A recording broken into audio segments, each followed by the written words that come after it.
அனைவருக்கும் வணக்கம் நண்பர்களே. நம்ம இந்த காணொலியில் என்ன பார்க்க போகிறோம் அப்படின்னா, டிஎன்பிஎஸ்சி எக்ஸாம் எழுதிட்டு வந்திருப்பீங்க. குரூப் 4 2025 ஓகேங்களா, 12ஆம் தேதி ஜூலை மாதம் எழுதிட்டு வந்திருப்பீங்க. கிட்டத்தட்ட 3935 போஸ்டிங்க்கு 13 லட்சம் பேர் எழுதியிருக்காங்க. அதிகமான நபர்கள் எழுதியிருக்காங்க. கிட்டத்தட்ட கம்மியான ஒரு போஸ்டிங்க்கு 350 பேருன்ற போட்டி. ஓகேங்களா, அதுக்கு முன்னாடி புதிய நண்பர்கள் வந்து நம்ம சேனலை சப்ஸ்கிரைப் பண்ணிக்கோங்க, லைக் பண்ணிக்கோங்க, டெலகிராமில் ஜாயின் பண்ணிக்கோங்க. Exam point of view PDF எல்லாமே எக்ஸாம் உங்களுக்கு தேவையானது அதில் இருக்குது. புதிய நண்பர்கள் சப்ஸ்கிரைப் பண்ணிக்கோங்க, பெல் சிம்பிளை கிளிக் பண்ணிக்கோங்க. ஓகேங்களா, உங்கள் நண்பர்களுக்கும் ஷேர் பண்ணுங்கள், கமெண்ட் பண்ணுங்கள். ஓகேங்களா, சேனல் லைவ் கிளாஸ் போய்கிட்டு இருக்குது. லைவ் கிளாஸ்லேயும் அட்டன் பண்ணுங்கள். மற்ற வீடியோக்களும் அப்லோட் பண்ணுறேன், அதையும் பாருங்கள். ஓகே நண்பர்களே, ஜூலை மாதம் 12ஆம் தேதி 2025 குரூப் 4 எக்ஸாம் எழுதி வந்திருப்பீங்க.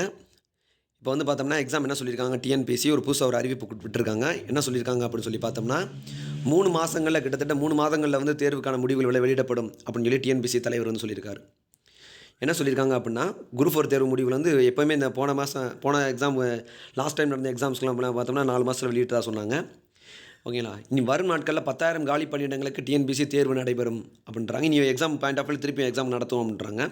டிஎன்பிஎஸ்சி தலைவர் வந்து பிரபாகர் வந்து 3 மாதத்துக்குள்ள தேர்வுகள் முடிவு நடைபெறும், வெளியிடப்படும் அப்படின்னு சொல்லியிருக்காங்க. அது மட்டும் இல்லாமல் இதோட தேர்வுகளை பொறுத்த வரைக்கும் அரசு பணியாளர் தேர்வாணையத்தின் குரூப் 4 தேர்வு தமிழ்நாடு முழுவதும் தொடங்கி நடைபெற்று வருகிறது. வரும் நாட்களில் 10,000 காலி பணியிடங்கள் அப்படின்றாங்க. ஆனால் 10,000 காலி பணியிடங்கள் குரூப் 4 மட்டும் சொல்லலை.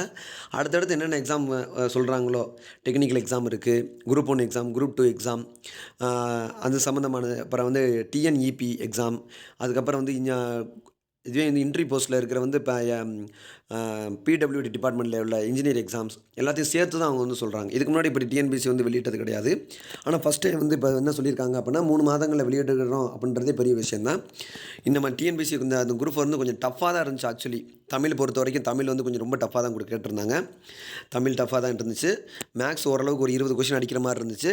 ஜிகே வந்து பார்த்திங்கன்னா மாட்ரேட்டாக தான் இருந்துச்சு. ஜிகேமே நம்ம டேரெக்டாக டக்குன்னு ஆன்சர் பண்ணிட முடியாது. ஒரு 6 மாதங்கள்லேருந்து 1.5 வருடங்கள் படித்தவங்களால் மட்டும் தான் ஜிகேவுமே நம்ம வந்து கரெக்டாக ஆன்சர் பண்ண முடியும். ஓகேங்களா, மேக்ஸிமம் வந்து கட் ஆஃப் வந்து பார்த்திங்கன்னா ஓரளவுக்கு 155 அடிச்சிருந்தோம்னா சேஃப் ஜோனில் தான் நம்ம இருப்போம். 155 கொஸ்டின் அடித்தாலே ஓரளவுக்கு சேஃப் ஜோன் தான். ஓகே நண்பர்களே, கட் ஆஃப் கரெக்டாக வந்து கம்யூனிட்டி ஓரியன்டாக அடுத்து நான் ஒரு வீடியோ அப்லோட் பண்ணுறேன். இந்த வீடியோ உங்களுக்கு பயனுள்ள வகையில் இருக்குது நாங்கள் நம்புகிறோம். புதிய நண்பர்கள் சப்ஸ்கிரைப் பண்ணிக்கோங்க, லைக் பண்ணிக்கோங்க, டெலகிராமில் ஜாயின் பண்ணிக்கோங்க. நன்றி நண்பர்களே, அடுத்த வீடியோவில் சந்திப்போம்.